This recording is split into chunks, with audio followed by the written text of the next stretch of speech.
Alright, so, hi, hello, my name is Gamer. Today is, holy shit, today's video has been something I want to talk about, very well right now. First of all, Switch 2 news, holy shit, awesome. First of all, fuck yeah, more Deltarune. I get to spend more time, within the Dark World. Absolutely getting destroyed by secret bosses. Also, fuck yeah! Finally, we finally have Silksong. Now, Hollow Knight fans can feel good. They can feel better now. What else? What else was there? And the Switch 2 is coming in like 2 months. That's not too bad. A lot has happened. But today is something that I've been kind of ready to do. I finally done it.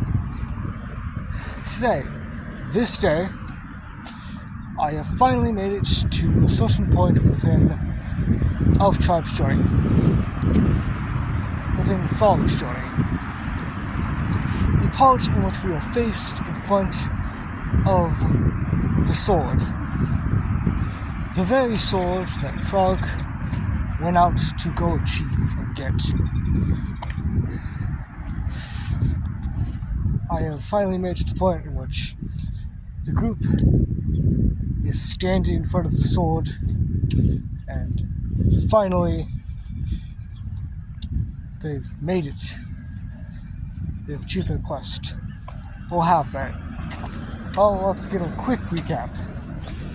So, yeah, hello, hi, nice Chip. Welcome.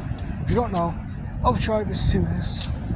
Elf Tribe, the original was made by Maho. So, idea. Still don't know how to pronounce it.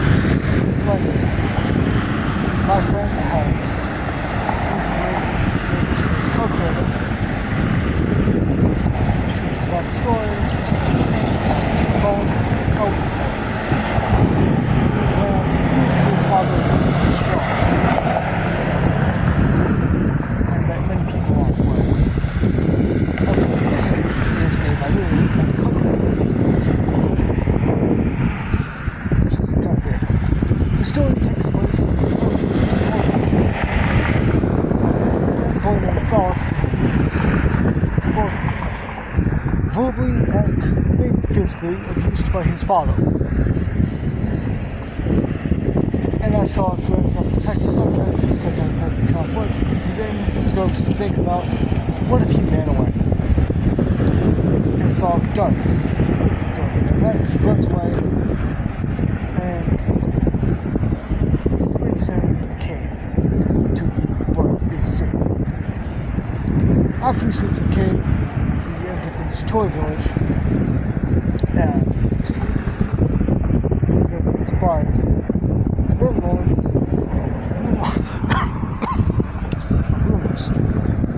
supposed rumors relating to a sword that was in a forest.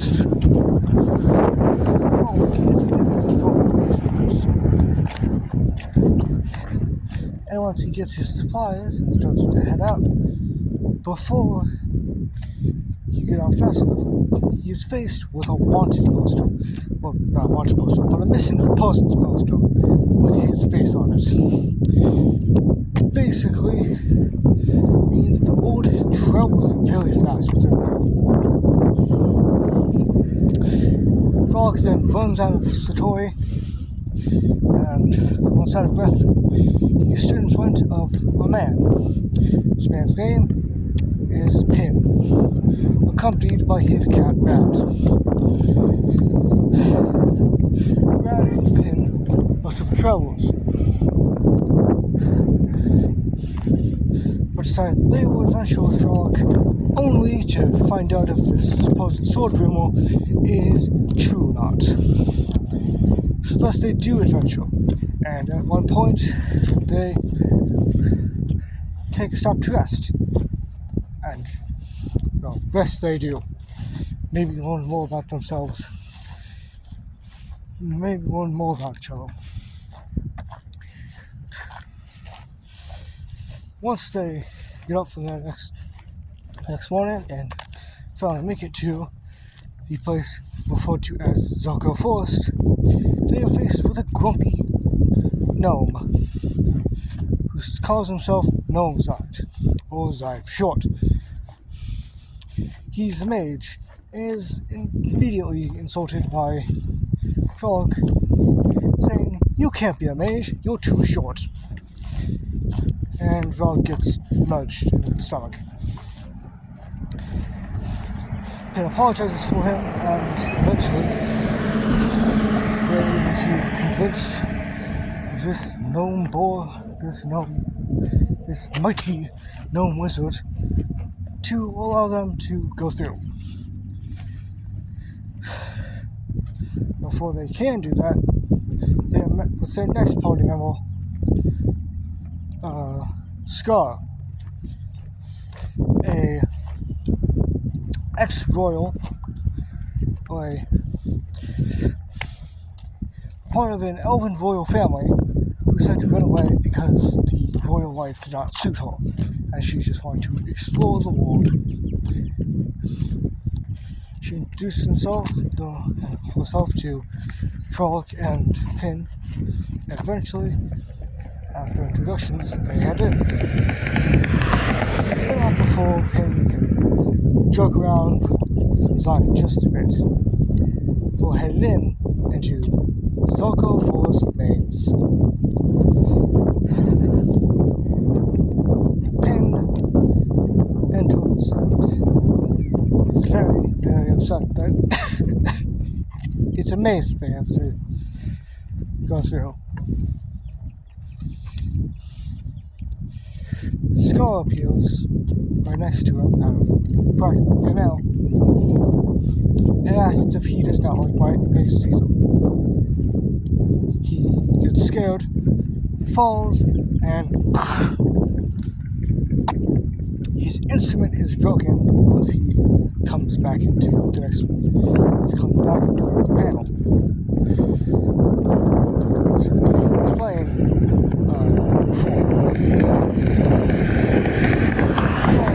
But that's not what's important. What's important is Frolic. Where is Frolic, we might be asking? Well, Frolic ran ahead. And, of course, they decide to go after him. And Pin then introduces Rad's special ability. Is that he has a good suit. His suit is very good. Also track down basic things. So use Rad to track down the missing pony. And once they do, they are very out of breath. And sort of scold Frolic for looking up and seeing the glorious sword so hard to find. With a very much definitely not. With a definitely non-suspicious tree right behind it. Now, that's kind of all for now that I have. But, well, I'm not at the end yet. But, I started to say that at the end because, well, I kind of am. The whole point of Falk's quest for Book 1 was to find the sword. Now, if you think I would just end it there, well, you would be damn wrong. Because, believe me, I can't stand there. There would be a whole entire thing that I would cut out from the first book if I were to do that. So yeah, I'm technically not at the end, but I technically have gone to the end of what was supposed to be the main goal. Which that main objective, or main goal, will then be changed very, very soon. Either way, I feel happy. I've actually finished a book that I feel like I'm not being forced to make. Like, I actually wanted to make I actually wanted to make Elf Tribe Reset. Like, as much as sometimes it was frustrating to go through it, it was still fun to make. And I'm saying this like this would be the last time I will make more Elf Tribe. No, I have 2 other books to go through. Which, can't wait to do book 2, because then what if my original ideas will actually show up there, and we'll see how far I can make it. We'll see how I can remaster that thing. But what I need is Toki. I need a picture of Toki. My problem, I asked the original creator for a picture of Toki, and he sadly did not respond. So, yeah. I'm like, I will ask him again. But there's been some stuff that's going on behind the scenes for him, and I don't really want to disturb him. But also, you just need one picture of Toki. And boom, that's all. Because that's all of book 2. Spoiler alert, most of book 2 doesn't add in any real new characters besides Toki. So, which, I'm gonna find somewhere to elongate it. But, either way, most second book was revolved around meeting Toki and fighting the cactus monster. The third book is mostly revolved around going to the pony. Arriving at the pony, and, there's another element. I said I was supposed to do Frog's dad. Probably meaning that this book 1 will be the most middle. It will be in the middle of how long it's going to be. Between how second book's going to be a bit short, but I'll find a way to elongate it, as I said.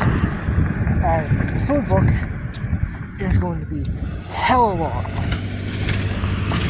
Holy shit. There's a lot I have to pack in there. I gotta pack in 2 new characters. 3, a couple new characters.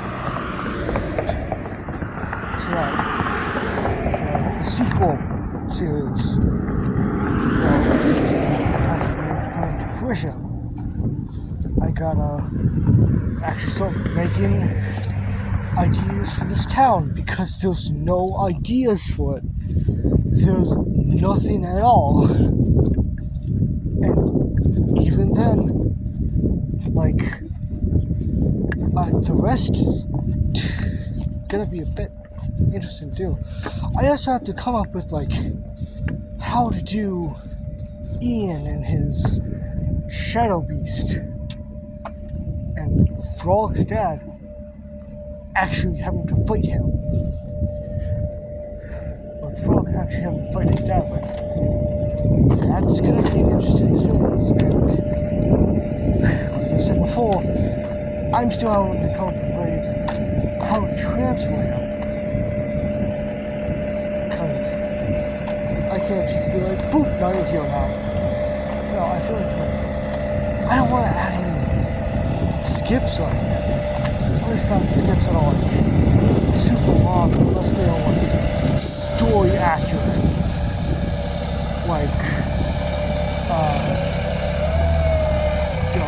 The sequel series is jump in the future. So most of the characters are all grown up and stuff. And have kids. But like, it's just another problem we have. Either way, that's all for now.